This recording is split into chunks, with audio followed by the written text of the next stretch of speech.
soyabin da khwai dagi pikpa dhar ne ado si kharang ahinga ma tingthom bado leire ai gi yam simple loin tawdoi ne ba hoi thau kitang napsan na ba kap doi ne ai process adum taksarake si tawi matum yali ma'am je si jing jen ta hek tok tra de e loire batin nam he ai si gi batin je injang na pi hek na be batin ga chamana gare. Hi mayam, I hinga sigi video sidi UHOMEPRO 3-piece dining table set na sponsor tawiba video ni UHOMEPRO gi product se Walmart na fulfill tawi adana Walmart laiba phangba mafam jingda mayam na sigi product se check out tawiyo sigi pot se pangkhat pa matam da yeng pala lora yeng kan da yamna haidi yamna phazar yamna strong oira yamna sturdy oi pot se yam line zo assemble tawi mai gi range ma yaurai aduduna laina adum haidi pangkhatpa ngamba yamna complicated oiba pot na alamdre adu aina tangkhai man challe dapi na tangkhai man chanbire adoga product se ne thangkala matam na di yenga kanda space yam kal haidi yam safe to oiba mafam oi le me space yam kanda ba pot ma oira me mai gi bench ani yaure bench to mai gi table makha da dum injan gi bada yam haidi mafam do yamna safe to ai gi yamna su chawba yum su yam haidi yam kana chawna leiba dining table gi area na tabni na ingon da di yamna nungai jare sigi product se thank you UHOMEPRO for sending me this product ai magi details and magi kono se description sing do ai gi video gi description makha da hapcharam ge mayamna product se check out to view adu ai gi ngasi main video sidi Hawaijar yam laina lonbagi video ni aduga ai Dush kush chayote hekpa gi video ni Hawaijar se ai gi electric blanket lai ama electric blanket lai di yam laina akoi 3 days da loan doi ni ko amagi nato khitang de hape Japanese nato yaw dra su yai ado ina kitang mai gi mari chatpa khopa do khara pa me adu duna nato kitang hapaga blanket ta yomaga yam easy oina haidi loan ba haidi loan doi ni Hawaijar se aduga chayote mai amamaga hek to ni adudi mai amagi video se check out to view ko makata na mu ying minarasi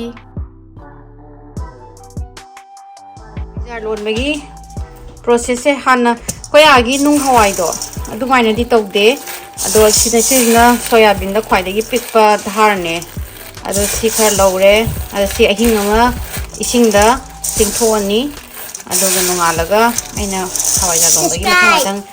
process am tawrage ai chani sin subscribe sin ko ko si same samaga ahinga ma tingani si je yam laina thaina de yam lu poininge Hawaijar se do hojikti dum lorak pagi yam laina electric blanket yom doi ni ko ina tawse hana khoi gi instant pot ta phut laga adu hai nonga laga mu phut pagi mu amu yenga si karang ahinga ma tingthom bado leire ai gi yam simple loin tawdoi ne ba sida nga kana tawre prepare taw thame angang ningdha no sing thaina gi ne blanket ne de CP kanos ne muslin clothes ne ado aina se to se paper towel da hoi thau kitang napsan na ba kap doi ne ai process adum taksarake ado si hana samaga instant pot ta photo je hapsale si instant pot ne ko si ji stai da yam lai hoi stai da to pase ado kai gumba instant pot lai traga di pressure cooker traga hoi pot ama hekta da kono pung ani mu phutpa ai si ju pung ani mu ai na kano da pung ani do khoi atopa mai da tawraga di mai gi mun bok ti dum thamba ju su kai de ai gi da hapsang thani aduga sigi chili beans da pung ahum si mathanda tapna mathanda thongjarani si loira kanda amu om doi ni si thamgre lore ai thabak si mana si ore loira kanda khongjarani china nga sai pung ahum lon bado loire cancel tawrni ado maninju ado air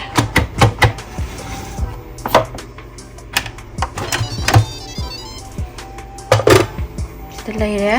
lon bado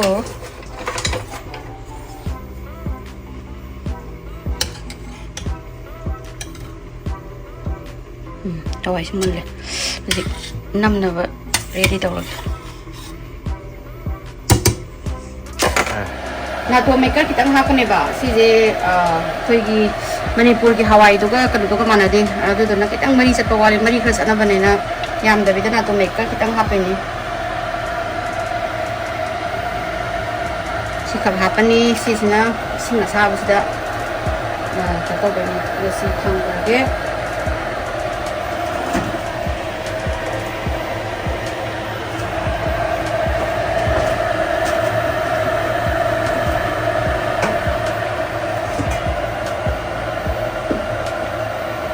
지금 히지 도움에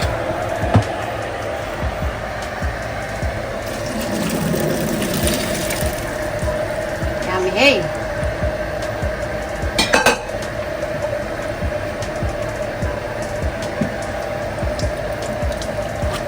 마히도 하오보네 그지다. 때는 한 담마가 더 부탁돼. 시 마히지 까놓으세 이싱가 사바시나 시시 야래 사래 이들 기당 마히 기당 브랜디 뭐래 이싱가 사바 농동 잠포니 ꯌꯥꯝ ꯂꯥꯏꯕꯅꯦ ꯍꯋꯥꯏꯖꯥꯔꯁꯦ ꯑꯩꯁꯨ ꯌꯥꯝꯅ ꯂꯨꯕꯩ ꯅꯤꯡꯉꯝꯃꯦ ꯑꯗꯣ electric blanket ꯂꯩꯕꯗꯒꯤꯗꯤ ꯌꯥꯝ ꯂꯥꯏꯈ꯭ꯔꯦ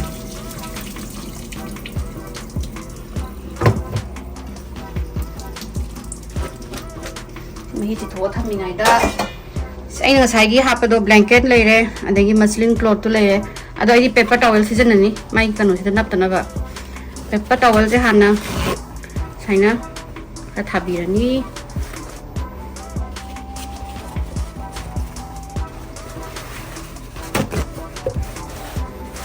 ꯁꯤꯗꯩꯗ ꯑꯩꯅ ꯅꯞꯁꯟꯗꯅꯕ ꯃꯣꯏꯒꯤ oil cooking oil spray ꯈꯔ ꯀꯥꯞꯁꯤꯜꯂꯝꯃꯤ ꯅꯠꯇ꯭ꯔꯗꯤ ꯂꯣꯏꯅ ꯅꯞꯁꯜꯂꯝꯃꯦ ꯑꯗꯨꯒ ꯍꯥꯞꯇꯣꯏꯅꯣ ꯃꯣꯏꯁꯦ 이제 핫도이 넣으래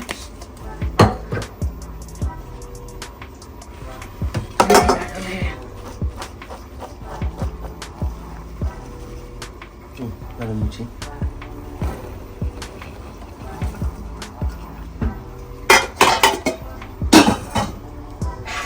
시기에서 혹시 자기 나도 메이커도 합쳐려게 일단 오파이라니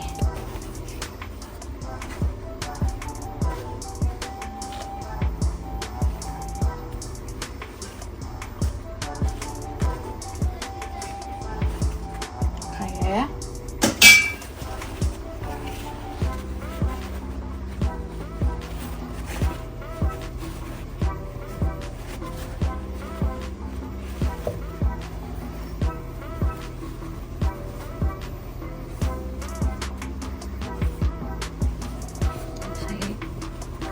블랭켓과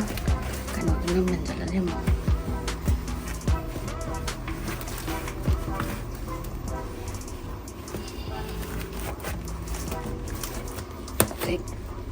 electric blanket do ready dorage si kizigida sima kum jale sigide electric kana blanket sining tham dagi ne leibane do kadu ne taw lai raina hawai jalo ma do inchina to e si isna phajana wrap tawbirani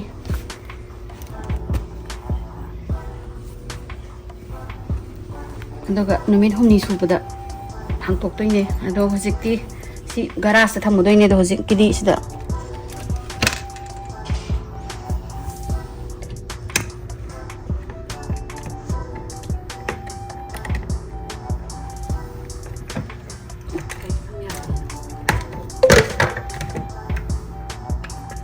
ꯑꯣꯟ ꯇꯧꯔꯅꯤ ꯑꯗꯣ ꯀꯥꯂꯦꯟꯗꯗꯤ 2ꯗꯒ ꯊꯝꯃꯦ ꯅꯤꯡꯗꯣ ꯅꯤꯡꯊꯝꯊꯥꯅꯤꯅ ꯑꯩ ꯍꯧꯖꯤꯛ 4ꯗ ꯊꯝꯃꯒꯦ ꯁꯤꯁꯦ every 10 hours ꯃꯊꯟꯇ shut off ꯇꯧꯋꯦ ꯑꯗꯨꯗꯨꯅ ꯃꯤꯅꯤꯠ 10ꯒꯤ ꯑꯂꯥꯝ ꯄꯨꯡ 10ꯒꯤ ꯑꯂꯥꯝ ꯊꯝꯃꯅꯤ ꯑꯗꯨꯗꯨꯒ ꯇꯧꯔꯅꯤ ꯑꯗꯨꯗꯤ ꯁꯤ ꯀꯥꯏꯔꯀꯥꯟꯗ ꯑꯃꯨꯛ ꯎꯠꯂꯛꯑꯒꯦꯀꯣ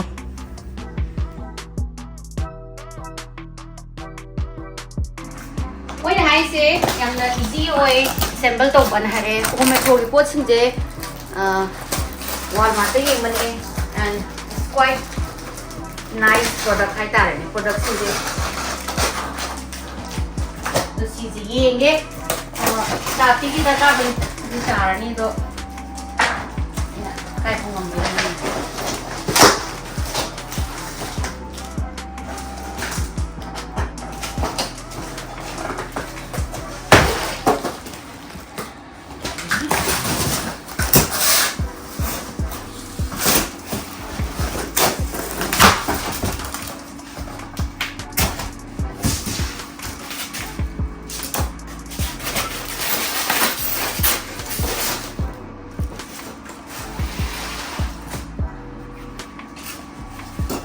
This is the table frame.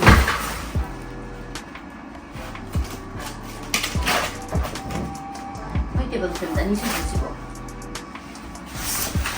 Dining table ko niya.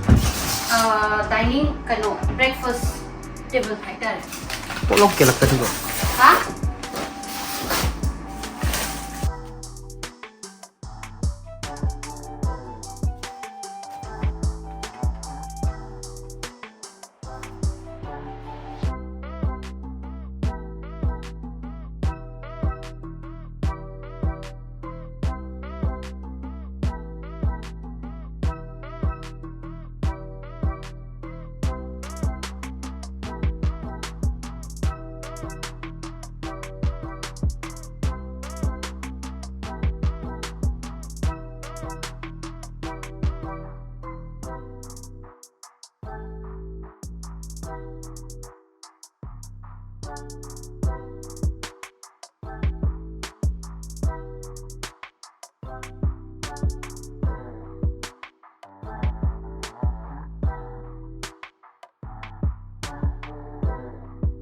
Thank you UHOMEPRO for this beautiful dining 3-piece. It's beautiful, easy to assemble. Adu loire yam phajaye kano se pot se yamna easy oina jo aina kano tawgre tapi ga bune ai budi tawbune and so this am phajare sanga yare ngatang leraga aina nahangi kano to Hawaijar do numit humni sure ngasiga blanket tagi puthore electric blanket tagi yoma puthore ini ado yengasi karamaina tawi Hawaijar on bra on the bread manamdi phazare on ba on da baduna makhalam ni tare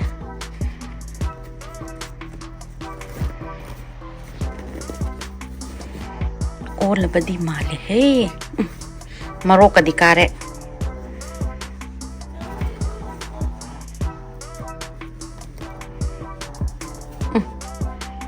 फजरे फजरे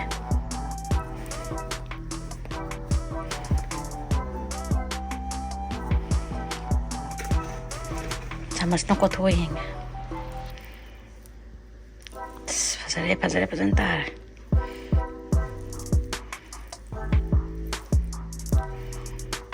maro kalwen kare sije dasakusa koi hingon gido hi urani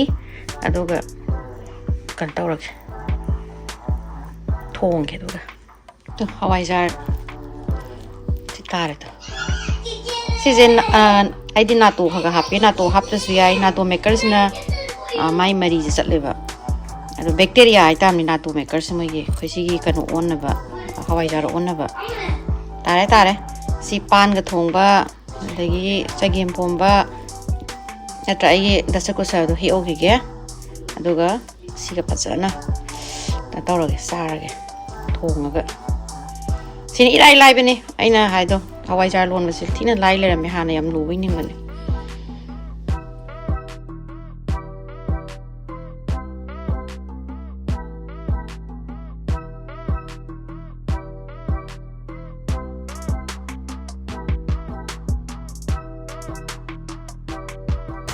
nong sina loi re dana dasakusa se hektok pi hoga ke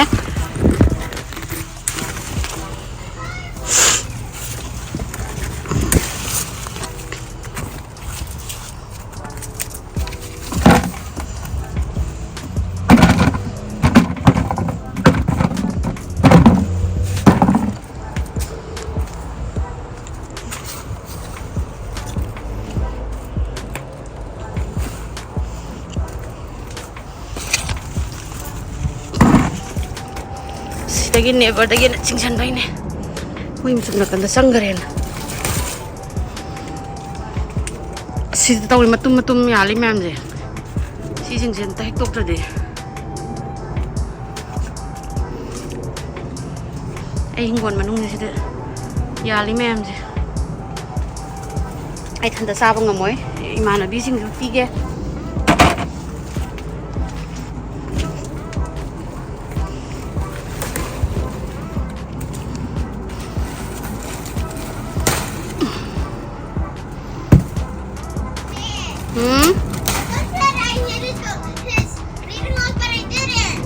Hoi, it's okay. Hayo ka doroga. Ado do kanari do kain. You keep saying yesterday, and it's annoying. And I keep saying, no, I did it. Anoy taw no da. But that keeps annoying me. Anoy taw na no da na sinanaw go.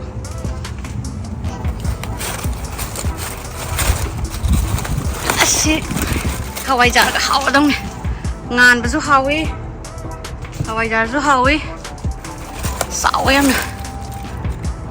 Ini sila cinghi ga Hawai jam ki bagi. Macum do. Adu do yam pami hai na. Khaga makhung da hajen bi. Ngamdre da. He lore batin nam he. Ai si ki batin je. Injang na pi hek na be batin ga chap mana gare. Ai ma si ngamde he thangkat paga. As yame. Hanyam marakta लीरे लेरे मजु यावरमी लीबे सिसु हावी काय हाय मयामने दो तौरगे आई उमुरोक सिदि दुम पाली सि आइना कनो तौरद्रा आइना खलुबने दो सिंगदि हिंगे सिना खमेना खाबीनि मरु लौगेना पम्बी मरु दै थागेनि सिसिसु अदुगा सिदै हेन पांदरे मजु मजु उमुरोक सि मयामदि पाले दुगा निंगथम दावै बे साव हेंदरे सुमाइन तौरगा मचा हेक्ता कुत्रुक kai कनो तौरे si aina smoker da hapchalaga dry smoke tawrani doga morok powder on thukpe atan no pai lite sampra ju mayam kian le me nong marak sida phone kano ni ning tham da yo ko ni phone da color to bune do atak di ning tham da do da color change so bune una ga no maple tree hai tam ni sus ku pese